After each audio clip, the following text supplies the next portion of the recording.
नमस्कार दोस्तों, मैं हूं नेहा और आज मैं आपको 80 वर्ष बबीता देवी की कहानी सुनाने जा रही हूं। आशा करती हूं कि आपको ये कहानी जरूर पसंद आएगी। बबीता देवी 20 साल की उम्र में अपने घर से भागकर अपनी पसंद के लड़के से शादी कर ली थी।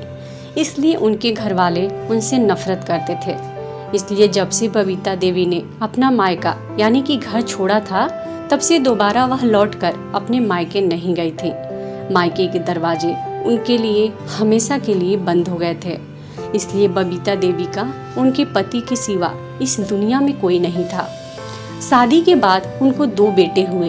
बबीता देवी और उनके पति दोनों ने अपने दोनों बच्चों की बहुत ही अच्छे से पढ़ाया लिखाया, फिर उनकी शादी कर दी। लेकिन कहते हैं ना कि माता पिता अपनी कर्तव्य बहुत ही बखूबी निभाते हैं, लेकिन जब बच्चों की बारी आती है तो बच्चे अपना कर्तव्य निभाना भूल जाते हैं। और यही हुआ बबीता देवी के साथ। अब बबीता देवी 80 साल की हो गई हैं। बबीता देवी के पति का देहांत तब हो गया था जब वो 60 वर्ष की थी।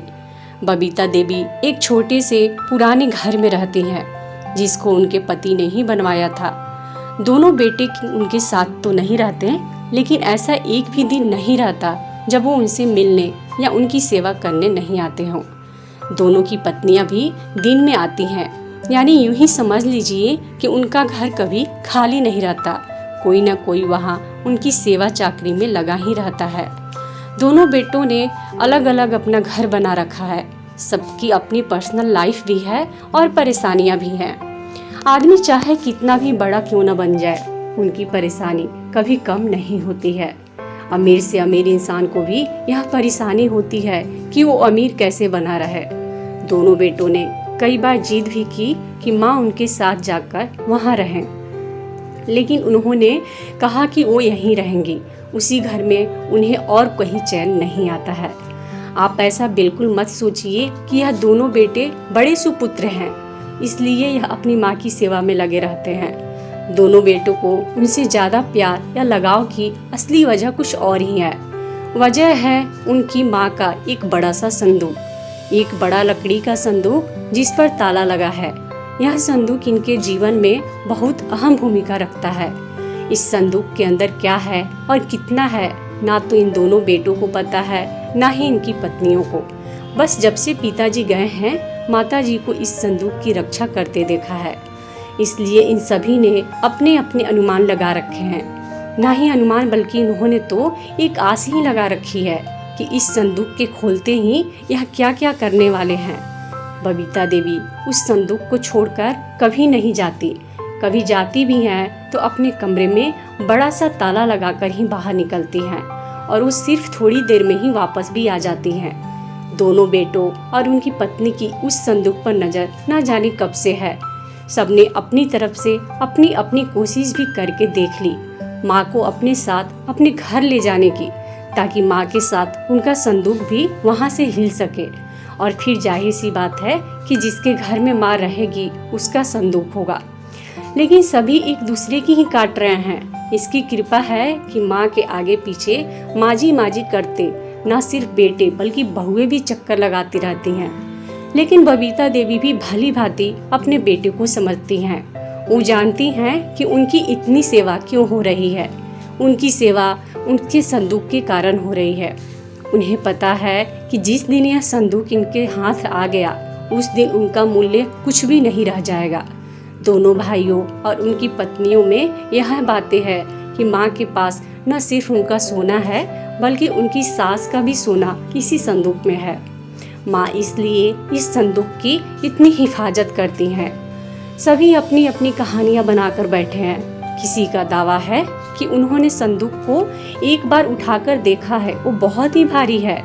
माँ के कमरे में इन बहुओं ने कई बार सफाई के बहाने संदूक के पास जाने की कोशिश की, लेकिन माँ जी ने उन्हें बार बार टोका और कहा कि इस संदूक से अभी दूर रहो। समय आने पर इस संदूक में क्या है तुम्हें अपने आप ही पता चल जाएगा। आखिर माँ की बात कौन टालता, और वो भी अभी तो कोई भी नहीं है। बस उस समय के इंतजार में यह सब माँ का अच्छा बेटा और अच्छी बहू बनने की कोशिश कर रहे हैं। रात में कोई ना कोई माँ के घर में जरूर रुकता है, लेकिन माँ जी उसे अपने कमरे में सोने नहीं देती थी। इस तरह बबीता देवी ने इस संदूक के सहारे 20 साल निकाल दिए। एक दिन माँ जी की तबीयत ठीक नहीं थी। अक्सर जब तबीयत बिगड़ जाया करती थी तब उनके बेटे उन्हें अस्पताल ले जाने को कहते थे, लेकिन वो उसके लिए भी राजी नहीं होती थी। वो कहती थी कि डॉक्टर को यहीं बुलवा लो। उनके बेटे ऐसा ही करते थे। इस बार जब उनकी तबीयत खराब हुई तो डॉक्टर ने कहा कि उन्हें अस्पताल में एडमिट करना ही होगा, वरना उनकी हालत खराब हो सकती है और फिर उम्र भी बढ़ती जा रही है। आखिर कब तक यह शरीर साथ देगा? डॉक्टर के यह जवाब देने पर दोनों भाइयों को दुख से ज़्यादा उत्साह दिखाई दिया। उनकी पत्नियों की आंखों में चमक साफ दिखाई दे रही थी। बबीता देवी ने उन्हें कमरे के बाहर फुसफुस करते हुए सुना। तीनों इस बात पर चर्चा कर रहे थे कि माँ के जाने के बाद संदूक में जो भी है वो आपस में बांटा जाएगा, सबको बराबर बराबर मिलेगा।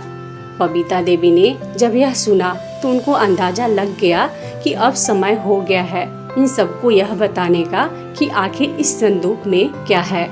उन्होंने आवाज लगाकर अपने दोनों बेटों और बहुओं को अंदर बुलाया। सबने आते ही कहा कि माँ अस्पताल चलते हैं, आप वहाँ जाकर ही ठीक होंगी। माँ ने कहा कि पहले वो जान लो जिसके लिए तुम सब इतने सालों से चक्कर लगा रहे हो, उसके बाद तुम्हारी मर्जी। इस संदूक में तुम दोनों के लिए मेरे पास कुछ है जो मैं तुम्हें आज देना चाहती हूँ। माँ ने अपने तकिए के नीचे से एक चाबी निकाली और धीरे से खड़ी होकर संदूक को खोलने के लिए नीचे झुकी। वहाँ खड़े सभी बेटे और बहुए की धड़कन तेज हो गई थी। आज उनके बरसों का इंतजार खत्म हो रहा था। माँ ने संदूक खोला। संदूक में 2 अलग अलग कपड़ों में लपेटकर कुछ रखा हुआ था। सबकी आंखें बड़ी आश्चर्य के साथ उस संदूक की ओर ही थी। माँ ने कपड़े में लपेटा हुआ सामान आकर उठाने को कहा। दोनों बेटों ने एक एक सामान उठा लिया और उसे खोलकर देखा। कपड़ा खोलते ही कमरे में मौजूद हर एक इंसान का मुंह फटा का फटा रह गया। उन कपड़ों में से निकला एक भारी पत्थर। दोनों के हाथों में था एक एक पत्थर। यह क्या माँ, इतने दिनों से तुम इन पत्थरों को संभाल कर रखी हुई थी और हमें बेवकूफ़ बना रही थी। हमने सोचा कि तुम गहने संभाल कर रखे हैं। माँ ने कहा, मैंने तुम्हें कब बेवकूफ़ बनाया? और गहने तो थे, बहुत थे, लेकिन कब, किसके लिए, कितने बेचे, इसका मैंने हिसाब नहीं रखा। जब तुम्हारे पिता आखिरी समय में थे तब हमारे पास कुछ नहीं था। तुम दोनों ने शादी के बाद ऐसा मुंह फेरा कि क्या तुम्हें पता है कि किस अभाव में उनका अंतिम समय गुजरा। पर उस समय भी उन्होंने तुम्हें कुछ नहीं कहा। उन्होंने उस समय भी मेरा ही सोचा। उन्हें पता था कि उनके जाने के बाद उनके बेटे मेरे साथ भी यही करने वाले हैं। इसलिए उन्होंने मेरे लिए इस संदूक का उपाय खोजा। देखो कितना सही उपाय दिया था। तुम लोगों को बेवकूफ़ बनाना या तुम लोगों से सेवा करना ना उनका मकसद था ना मेरा। वो तो चाहते थे कि उनके जाने के बाद मैं अकेली ना रहूं, बेटे मेरे साथ हो, मेरी आंखों के सामने, बस यही इच्छा थी। अब मैं शायद ज़्यादा ना रहूं, इसलिए मैंने तुम्हें सच बता दिया। सभी बेटे बहू अब कमरे से बड़बड़ाते हुए गुस्से से निकले। करीब 1 घंटे तक माँ के कमरे के बाहर ही सब एक दूसरे पर अपना गुस्सा निकाल रहे थे। बहस हो रही थी, अब माँ को अस्पताल ले जाना है कि नहीं, और ले जाएगा तो खर्चा कौन उठाएगा। माँ जी अपने बिस्तर पर लेटी हुई सब सुन रही थी। बबीता देवी बिस्तर पर लेटे लेटे अपने बेटे बहू की बहुत सारी किचकिच सुन रही थी, लेकिन बबीता देवी को अब किसी बात का दुख नहीं था, क्योंकि अंतिम समय तक उनके पास उनके बेटे और बहुएं हमेशा साथ रहे थे। उनकी यह सब बात सुनते सुनते बबीता देवी की आंखें कब बंद हो गई यह किसी को पता भी नहीं चला। काफी समय के बाद जब वो लोग कमरे में आए तो उन्होंने अपनी माँ को आंखें बंद किए हुए देखा। तब उन्हें एहसास हुआ कि हमने माँ के साथ कितना गलत किया है, लेकिन आज उनको अपनी गलती का एहसास हो रहा था। फिर वह दोनों बेटे अपने माँ का बहुत ही अच्छे तरीके से अंतिम संस्कार कर दिए। दोस्तों, हमारे माता पिता हम सभी बच्चों के लिए बहुत कुछ करते हैं, चाहे माता पिता के 6 बच्चे हों या 10 बच्चे हों, सभी पर एक बराबर ही अपना प्यार लुटाते हैं। लेकिन जब हमारी बारी आती है तो हम माता पिता में बंटवारा करने लगते हैं कि माता के साथ कौन रहेगा और पिता के साथ कौन रहेगा।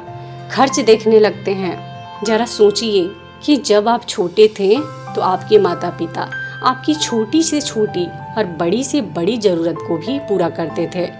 आप कितनी भी गलतियों को माफ़ करते थे, लेकिन उन्होंने कभी भी नहीं जताया कि आपके लिए उन्होंने क्या क्या किया है। लेकिन जब आपकी बारी आती है, जब आपके माता पिता एक छोटी सी चीज़ों को खरीदने के लिए बोलते हैं या छोटी छोटी चीज़ों की बात करते हैं, तो आप उनको इस तरीके से डांटते हैं जैसे कि आप उनके औलाद ही नहीं हैं।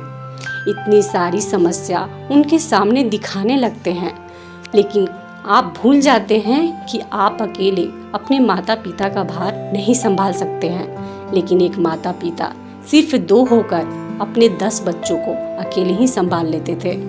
इसलिए आप अपने माता पिता का कदर कीजिए और उनको इतना प्यार दीजिए कि उनको अंतिम समय तक किसी बात का दुख ना रहे। उनका जीवन धन्य हो जाएगा अगर आप इस तरह से अपने माता पिता का आदर करेंगे और प्यार करेंगे। तो दोस्तों, आपको ये कहानी कैसी लगी हमें कमेंट बॉक्स में ज़रूर बताएं। और अगर आपको ये कहानी अच्छी लगी हो तो इस वीडियो को लाइक करें और अपने दोस्तों के साथ शेयर ज़रूर करें। और इसी तरीके की अच्छी अच्छी कहानी की वीडियोज देखने के लिए हमारे इस चैनल को सब्सक्राइब करके घंटी के बटन को दबाना बिल्कुल भी नहीं भूलें। धन्यवाद दोस्तों।